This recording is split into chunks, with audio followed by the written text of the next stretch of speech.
இந்த ஒரு அமைப்பில இருந்து, ஏன்னா இந்த வட்டம் நம்ம ஸ்டேக் ஹோல்டர்ஸ் சப்போர்ட்டிவா இருக்கவங்களுக்கு ஹானர் பண்ணணுங்கிறதுக்காக நம்ம இன்னைக்கு அவங்களுடைய இதாக கேட்டோம்.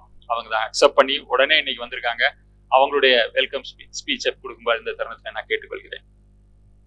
Let us give a very big hand to Krishya Logistics Professional.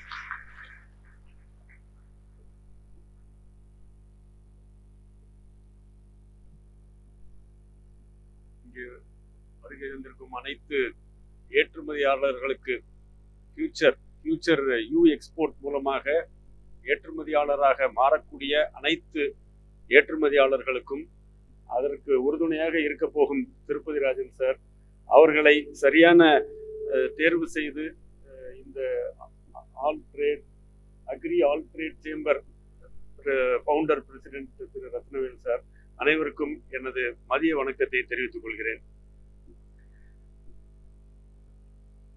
Export அப்படிங்கிறது சார் குக்கிங்கோட கனெக்ட் பண்ணி சொன்னாங்க. I really appreciate that initiative. அதில் இன்னைக்கு நம்ம இண்டஸ்ட்ரியில இருக்கட்டும், பிஸ்னஸ்ல இருக்கட்டும், இன்னைக்கு நிறைய விமன் எம்பவர்மெண்ட்டும் வந்துட்டு இருக்கிறாங்க. அதில் இந்த குக்கிங்கை சார் ரிலேட் பண்ணி சொன்னதை ரொம்ப அப்ரிஷியேட் பண்ணுறேன். அதில் ஒரு பர்டிகுலர் பாயிண்ட்டை நான் சொல்லணும்னு நினைக்கிறேன். குக்கிங்கில் எந்த அளவுக்கு ஒரு விமன் அதில் கடைசியாக ஒரு பொருள் வேஸ்ட் ஆகாமல் பண்ணக்கூடிய ஒரு பக்குவமும் அவங்களுக்கு இருக்கும். இப்போ இந்த எக்ஸ்போர்ட்டுக்குன்னு நீங்கள் ப்ரொடக்ஷனில் நீங்கள் மெர்ச்சன்ட் எக்ஸ்போர்ட்டராக இருக்கலாம், இல்லை மேனுஃபேக்சரர் எக்ஸ்போர்ட்டராக இருந்தால் கூட அந்த ப்ரொடக்ஷனில் ஒரு பர்டிகுலர் பையருக்கான ப்ரொடக்ஷன் எவ்வளவு ரன் பண்ணணும், எக்ஸ்ட்ராவாக பண்ணி வேஸ்ட் ஆகிடக்கூடாது. அந்த மாதிரி விஷயத்துக்கு கூட அந்த ஒரு பிளானிங் எல்லாமே எஃபெக்டிவாக பண்ணணும் அப்படிங்கிறதும் ஒரு பாயிண்ட். நான் அந்த சார் குக்கிங்கோட அனலாஜியை சொல்கிறதுல அதை ஒன்று சேர்த்து சொல்லணும்னு நான் நினைக்கிறேன். That is one additional point. இப்போ இங்கே ஜிடிபி இன்க்ரீஸுக்காக இந்த சேம்பர் எவ்வளோ தூரத்துக்கு ஒரு முன்னேற்பாடு எடுக்கணும், முன்னெடுப்பாக இருக்கணும் அப்படிங்கிறதுக்காக அதை ஒரு முக்கியமான அந்த லோகோவில் கொண்டு வந்திருக்காங்க. ஐ ரியலி அப்ரிஷியேட் இந்த கவர்மெண்ட்டோட இனிஷியேட்டிவ். நம்ம நாடுடைய ஜிடிபி இன்க்ரீஸுக்கு இந்த சேம்பர் எவ்வளோ தூரத்துக்கு உறுதுணையாக இருந்து இந்த சேம்பருடைய மெம்பர்ஸோடைய வாழ்வாதாரத்தையும் அவங்களுடைய பிஸ்னஸுடைய டேர்ன் ஓவரையும் இதையும் கூட்டுறதுக்காக ஒரு ஏற்பாடு.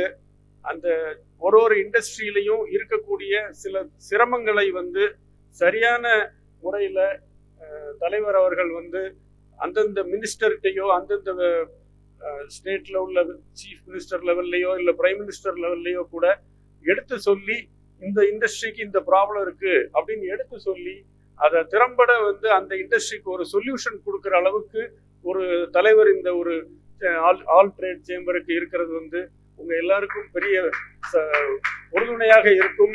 நீங்க மேலும் உங்க தொழில சிறந்த முறையில செய்யறதுக்கு வெகு ரொம்ப கன்வீனியன்ட்டா இருக்கும் அப்படின்னு நான் நினைக்கிறேன். அதே மாதிரி திருப்பதி ராஜன் சார் கூட நான் 10-15 வருஷத்துக்கு மேல அவங்களுடைய வே ஆஃப் ஒர்க்கிங்கை பார்த்துருக்குறோம். சார் எது ஒன்றுனாலும் இன்டெப்தா இறங்கி எங்க ப்ராப்ளம் அதை எப்படி சரி பண்ணணும், எந்த ஒரு பிஸ்னஸ்லையும் ப்ராப்ளம் இல்லாம கிடையாது, எந்த ஒரு ரிலேஷன்ஷிப்லையும் ப்ராப்ளம் இல்லாம கிடையாது. அதை நம்ம எப்படி சரி பண்ணணும் அப்படிங்கிறதுல சார் தீவிரமா முயற்சி எடுத்து அவங்க அணுகிற முறையில எந்த இடத்துல ஒரு பிரச்சனைனாலும் டெஸ்டினேஷன்ல கண்ட்ரியில போய் ஒரு கன்சைன்மெண்ட் கிளியர் ஆகலைன்னா கூட அதுக்கு எப்படி செய்யலாம், என்ன செய்யலாம், வேற கண்ட்ரிக்கு எப்படி மாற்றலாம், அங்கேயே வேற பையருக்கு எப்படி மாற்றி விற்கலாம் அப்படின்னு அதுல உள்ள இறங்கி அந்த இதுக்கு ஒரு சொல்யூஷன் பார்ப்பாங்க. அந்த ஒரு அணுகுமுறையும் அந்த ஒரு எக்ஸ்பீரியன்ஸ் சாருக்கு இருந்தனால அதை இவ்வளோ தூரம் ஒரு அடுத்த ஒரு ஜென்ரேஷனுக்கும் நிறைய பேருக்கு சொல்லி கொடுக்கணுங்கிற ஆர்வமோட அவர் இருக்கிற ஒரு பர்சனையும் சரியான வகையில் அவங்க ரத்னவேல் சார் இவங்களை இந்த ஒரு யூ எக்ஸ்போர்ட்டுக்கு சேர்மனாக நியமித்து பண்ணதும் ரொம்ப ஒரு சரியான தேர்வாக இருக்குன்னு நான் நினைக்கிறேன். சார் அவ்வளோ தூரத்துக்கு எவ்ரி ஆஸ்பெக்டை அனலைஸ் பண்ணி எக்ஸ்போர்ட்ல எந்தெந்த ஏரியாவில் இங்கெல்லாம் தடுமாற்றம் வரும் அப்படிங்கிறத கண்டுபிடிச்சு அதுக்கு சரியான வழிமுறையை கொண்டு எந்த ஒரு ஒரு டிரைவோட இருக்கிற ஒரு பேஷனோட இருக்கிற எந்த ஒரு மனிதனாக இருந்தாலும் சரி அவங்கள யூ எக்ஸ்போர்ட் மூலமாக எக்ஸ்போர்ட்டராக மாற்றணும் அப்படிங்கிற ஒரு ஒரு வைராக்கியத்தோட சார் வந்து ஒரு 1000 பேருக்காவது எக்ஸ்போர்ட்டர் ஆக்கணும்னு லாஸ்ட் ஒரு மீட்டிங்ல சொன்னாங்க. சிஐஐல தூத்துக்குடியில எக்ஸ்ப்ளோர் எக்ஸ்போர்ட் லாஜிஸ்டிக்ஸ் கான்க்ளேவ் ஒன்று நடந்துச்சு. அப்போ இந்த டிஸ்கவர் இந்தியா பத்தி சார் பேசினாங்க. அவ்வளோ பேருக்கு ஒரு ஆச்சரியம். நாங்கள் வந்து தூத்துக்குடி துறைமுகத்தில் இப்போ வந்து டெர்மினல் புதுசாக 2வது டெர்மினல் 3வது டெர்மினல் வந்துச்சு. ஆல்ரெடி பிஎஸ்எஸ்சி கால் டெர்மினல், இந்த கண்டெய்னர் ஹேண்டில் பண்ணுற டெர்மினல்ஸ் அது 99ல் வந்துச்சு. அதுக்கடுத்து 2013ல் டிபிஜிடின்னு ஒரு 2வது டெர்மினல் வந்துச்சு. இப்போ 3வது டெர்மினல் ஓப்பன் ஆயிருக்கு. ஸோ இந்த மாதிரி இன்ஃப்ராஸ்ட்ரக்சர் ஒரு பக்கம் கவர்மெண்ட் டெவலப் பண்ணிட்டே இருக்கிறாங்க. இந்த இன்ஃப்ராஸ்ட்ரக்சர் இன்க்ரீஸ் டெவலப் பண்றது வந்து எதை யோசிச்சு டெவலப் பண்றாங்கன்னா, ஃபியூச்சர்ல இன்னும் நிறைய எக்ஸ்போர்ட் கூடும், இம்போர்ட்ஸ் வரும் அப்படிங்கிற ஒரு முன்னேற்பாடு, ஒரு யோசனையில, ஒரு விஷன்ல கவர்மெண்ட் வந்து எல்லா போர்ட்டையும் டெவலப் பண்ணிக்கிட்டே இருக்காங்க. நம்ம ஒரு பக்கம் வந்து தூத்துக்குடி வந்து டிரான்ஸ்ஷிப்மெண்ட் போர்ட் ஆகணும் அப்படின்னு நினைக்கிறோம். மற்ற போர்ட் எல்லாம் எல்லா சரக்கும் தூத்துக்குடி வந்து தூத்துக்குடி டிரான்ஸ்ஷிப்மெண்ட் போர்ட் ஆகணும்னு நம்ம நினைக்கிறோம். ஆனா கவர்மெண்ட், சென்ட்ரல் கவர்மெண்ட்ல எப்படி நினைக்கிறாங்கன்னா, இன்னுமே பெரிய லெவல்ல நினைக்கிறாங்க. அங்க மகாராஷ்டிரால ஒரு வாத்வான் போர்ட்னு ஒன்று பெரிய லெவல்ல பண்றாங்க. நிக்கோபார் ஐலாண்ட், அந்தமான் நிக்கோபார் ஐலாண்ட்ல காலத்தியா பேன்னு அங்க ஒரு பெரிய டிரான்ஸ்ஷிப்மெண்ட் ஹப் பண்ணணும்னு நினைக்கிறாங்க. இன்னைக்கு வந்து உலகத்துல இருக்கிற டாப் 20 துறைமுகங்கள்ல 10க்கு மேல சைனாவுடைய துறைமுகங்கள் தான் இருக்கு. இந்தியன் துறைமுகம் ஒண்ணு கூட இல்லை இன்னைக்கு. அது எல்லாமே மாறி இன்னைக்கு இந்தியன் துறைமுகமும் இன்னும் ஒரு 10 வருஷத்துல அந்த டாப் 20ல ஒரு 5வது வரணும் அப்படிங்கிற அளவுக்கு இந்தியன் கவர்மெண்ட்டும் இனிஷியேட்டிவ் எடுக்கிறாங்க. அதற்கு ஏத்த மாதிரி இந்த மாதிரியான all agri trade chamber and you export மூலமாக இன்னும் மேலும் மேலும் எக்ஸ்போர்ட்டர்ஸ் வரும்போது அந்த கனவு நம்ம பாரத பிரதமருடைய கனவும் நினைவாகும் அப்படிங்கிற அளவுக்கு வளர்ச்சி இருந்துட்டு இருக்கு. அதுக்கு ஏற்ற மாதிரி தூத்துக்குடி துறைமுகம் அடுத்த அவுட்டர் ஹார்பரும் டெவலப் பண்றதுக்கு இப்பவுமே யோசிக்கிறாங்க. ஸோ அந்த அளவுக்கு இன்ஃப்ராஸ்ட்ரக்சர் சைடு உங்களுக்கு கூடிட்டே இருக்குது. அப்போ நீங்க வந்து கூடுதல் எக்ஸ்போர்ட் அங்கங்க தேவை இருக்கு. நம்ம இப்போ கண்ட்ரி வந்து ஒரு உலகம் முழுக்க உள்ள எல்லா கண்ட்ரிஸோடையும் ஒரு சுமூகமான உறவோட நம்ம நாடு இருக்கு இன்னைக்கு. அதுவே ஒரு பெரிய பலம் இந்த மாதிரியான எக்ஸ்போர்ட்டர்ஸ். இன்னைக்கு நிறைய கண்ட்ரீஸ்ல அந்த மாதிரியான ஒரு இது இல்லாம சாங்ஷன்ஸ் அது இதுன்னு நிறைய பிரச்சனை இருக்கு. இன்னைக்கு சைனா பிளஸ் அப்படின்னு ஒரு டெர்மினாலஜி சொல்றாங்க. அதாவது உலகம் முழுக்க சைனா தான் மேனுஃபேக்சரிங் அப்படின்னு இருந்தது இல்லாம ஒரு ஆல்டர்னேட்டிவ் சப்ளை ஆஃப் சோர்ஸ் உலகத்துல இருக்கணும் அப்படின்னு நினைக்கிறாங்க. அதுக்குதான் சைனா பிளஸ் அப்படிங்கிறாங்க. அப்ப அந்த சைனா பிளஸ்ல எந்த அளவுக்கு இந்தியா அதை யூட்டிலைஸ் பண்ணணும் அப்படின்னு பார்க்கணும்னா, உங்களை மாதிரி வளர்ந்து வர்ற ஏற்றுமதியாளர்கள் தான் அதை உபயோகிக்கிறதுக்கு அதுக்குள்ள முன்னேற்பாடை உங்க சைட்ல நீங்க செய்யணும். அப்படி இல்லைன்னா வியட்நாமோ மற்ற கண்ட்ரிஸ் அந்த ஆப்பர்ச்சுனிட்டியை யூஸ் பண்ணிடக்கூடாது அப்படிங்கிற அளவுல நம்ம வந்து இந்த ஆப்பர்ச்சுனிட்டியை நீங்க அனைவரும் இன்னும் நிறைய பேருக்கு சொல்லி அவங்களும் இந்த இதுல கலந்து மேலும் இது பெரிய லெவல்ல வரணும் அப்படின்னு நான் நினைக்கிறேன். இதுக்கு சார் சொன்ன மாதிரி வேரியஸ் ஏரியாஸ்ல இந்த ஒரு எக்ஸ்போர்ட்டுக்கு ரெசிபிங்கிறதுல சார் சொல்லியிருக்கிறாங்க நிறைய பாயிண்ட்ஸ். இப்ப அதுல வந்து அவர் சொல்ற ஒரு 10-12 விஷயங்கள்ல ஒரே ஒரு ஏரியா தான் லாஜிஸ்டிக்ஸ். ஆனா அந்த லாஜிஸ்டிக்ஸ் ஏரியால நாங்க இருக்கிற எங்களை இந்த ஒரு இதுக்கு என்ன சீஃப் கெஸ்டா கூப்பிட்டு இதுல கலந்துக்க சொன்னதுக்கு மிக்க நன்றி. இந்த ஒரு வாய்ப்பு அளித்ததுக்கு நன்றி. இப்ப இதுல லாஜிஸ்டிக்ஸ் பொறுத்த வரைக்கும் ஒரு முக்கியமான பங்கு வகிக்குது. ஒரு எக்ஸ்போர்ட் தொழிலை திறம்பட செயல்படுத்தணும் அப்படின்னா லாஜிஸ்டிக்ஸ் இஸ் வெரி இம்பார்ட்டன்ட். சுண்டக்கா கால் பணம், சொமகூலி முக்கா பணம்னு சொல்லுவாங்க.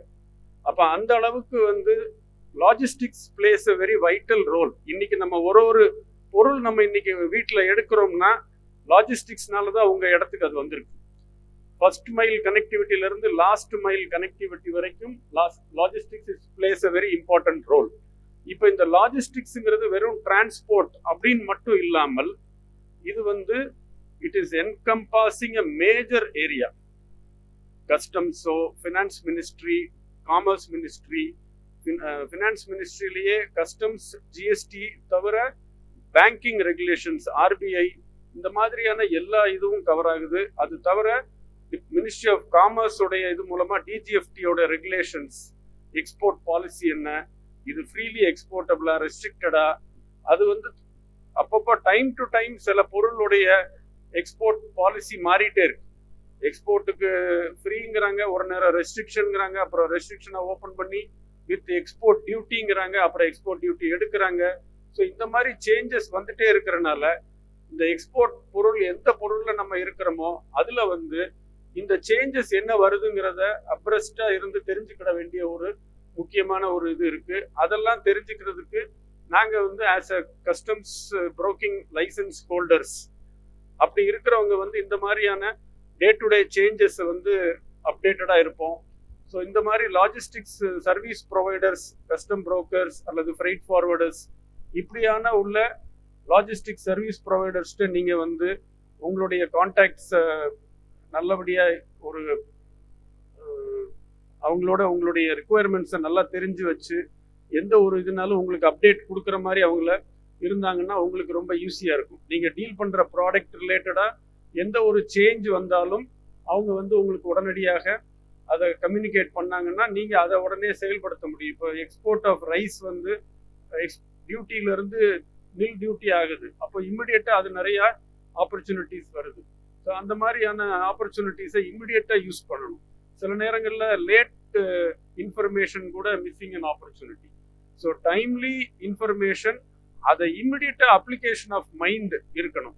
அப்படி இருந்தால் தான் நீங்கள் வந்து சக்ஸஸ் ஆக முடியும். ஸோ இந்த மாதிரியான இதுக்கு ஒரு லாஜிஸ்டிக்ஸ் ரிலேட்டடாக வந்து உங்களுக்கு கரெக்டான சப்போர்ட் அண்ட் இன்ஃபர்மேஷன் கேட்டால் டக்குன்னு ஒரு தகவல் சொல்கிற மாதிரி ஒரு லாஜிஸ்டிக்ஸ் சப்போர்ட் பர்சன் ஒருத்தரை நீங்கள் கரெக்டாக ஐடென்டிஃபை பண்ணி வச்சுக்கிறது உங்களுடைய பிஸ்னஸுக்கு ரொம்ப உறுதுணையாக இருக்கும். வேற இன்னும் நிறைய நான் லாஜிஸ்டிக்ஸ் ரிலேட்டடாக பேசணும்னா பேசிட்டே இருக்கலாம். பட்